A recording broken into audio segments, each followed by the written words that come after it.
하나님이 세상을 이처럼 사랑하사 독생자를 주셨으니 이는 그를 믿는 자마다 멸망하지 않고 영생을 얻게 하려 하심이라.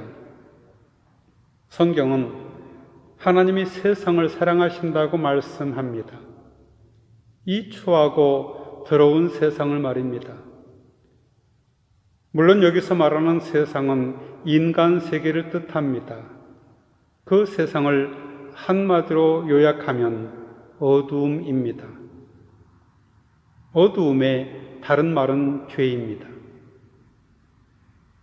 죄는 근본적으로 하나님을 불신하고 하나님이 베푸시는 은혜를 부인하는 것입니다. 그리고 더불어 살아가야 할 이웃에 대해서는 책임 있는 삶을 거부합니다. 그뿐 아니라 죄는 부와 권력 그리고 쾌락을 우상으로 숭배하는 것입니다. 그래서 죄인은 자기가 누구인지를 모릅니다. 자기가 누구에게 속한 존재인지도 모릅니다. 죄인은 자기에게 주어진 존엄한 삶으로부터 격리되어 살아갑니다. 그럼에도 불구하고 성경은 하나님이 그런 세상을, 아니 그런 죄인을 사랑하신다고 말씀합니다. 정말 놀라운 하나님의 은총입니다. 그 하나님의 사랑은 죄인들을 구원하고 영생에 이르도록 하기 위해 외아들까지 보내주신 사랑입니다.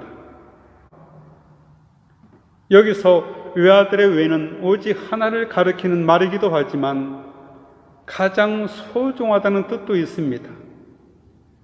진정한 사랑은 본래 유일한 것이 아니던가요? 그러므로 누구든지 하나님이 지극히 사랑하시는 아들을 믿으면 구원을 받습니다. 참 쉽습니다. 아들을 믿으면 됩니다. 그래서 많은 이들이 자신들의 삶의 방식은 바꾸지 않으면서도 예수님을 열심히 믿습니다. 아니, 예수님을 믿고 있다고 스스로를 믿고 있습니다. 그런데 안타깝게도 그들에게서는 생명의 향기가 나지 않습니다. 그렇다면 무엇이 잘못된 것일까요? 믿음이란 말에 대한 오해입니다. 믿음이란 교리나 신조에 대한 승인 혹은 동의가 아닙니다. 믿음은 철저한 신뢰이고 사랑입니다. 자신의 삶을 하나님께 맡기는 것을 주저하지 않는 용기입니다. 하나님의 아들을 믿는다는 말은 예수님께서 우리를 하나님께 인도하시는 유일한 분이신 것을 믿는 것입니다. 그리고 영생의 유일한 중재자이신 예수님께 우리 자신을 온전히 위탁하는 것입니다.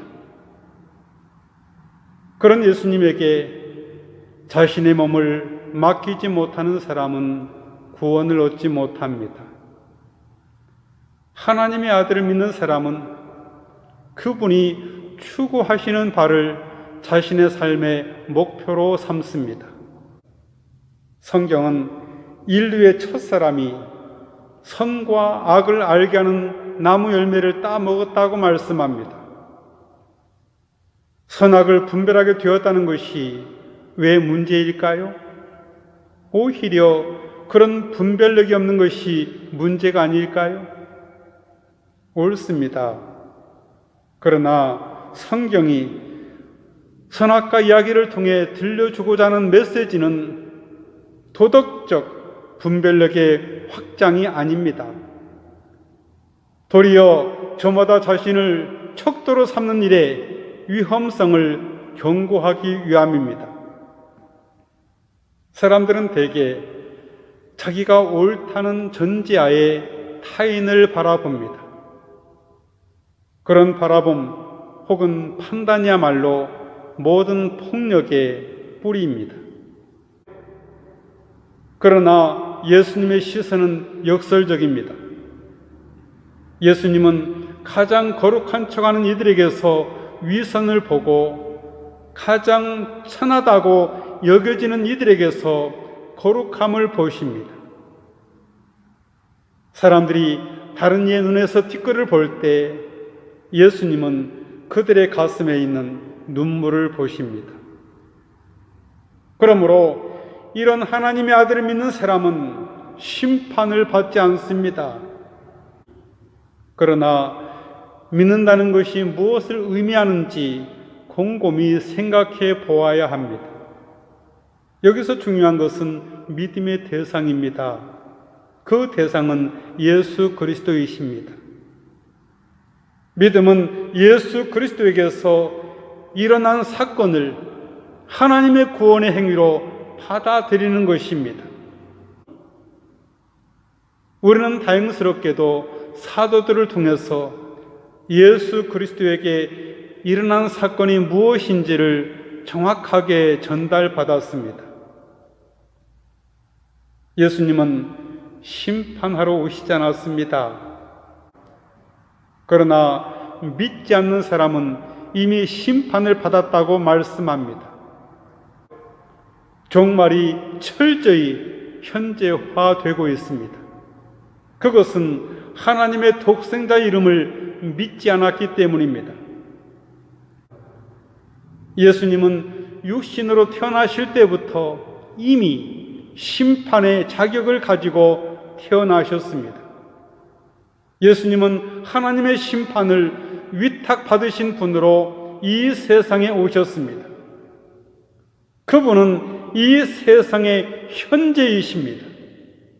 미래가 아닙니다. 심판은 예수님과 만나고 그분의 제자들이 전해준 복음의 증언을 듣는 중에 바로 지금 결정이 내려집니다. 그런데 그 심판은 우리 스스로 내리는 것입니다. 최후의 심판에서 그 결정이 단지 확인될 따름입니다. 그러므로 심판은 이미 현재적입니다.